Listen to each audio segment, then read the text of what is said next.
devam ederse bu zulmünüzde boğulacaksınız. Bu içerideki ölümler sıradan ölümler olmayacak.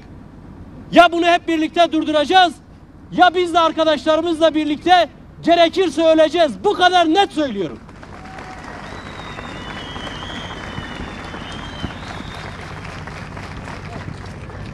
Buna karşı hükümet sessiz kalmamalı. Bakan, Adalet Bakanı bugünden tezi yok açıklama yapmalı. Ölüm oruçları ile ilgili taleplerin değerlendirildiğini, dikkate alındığını derhal bugün belirtmeli.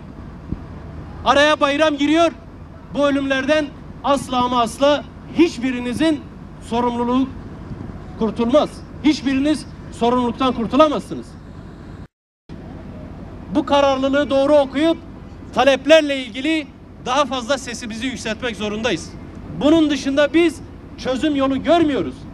Yaptığımız bütün girişimlerde, bütün görüşmelerde bu kararlılığı gördük. Beklenti hükümetten olmalı. Talepler hükümetten olmalı. Adım atması gereken, sessiz kalmaması gereken hükümettir. Bu konudaki doğru tutum ölüm oruçlarının bir an önce sonlanmasına vesile olabilir.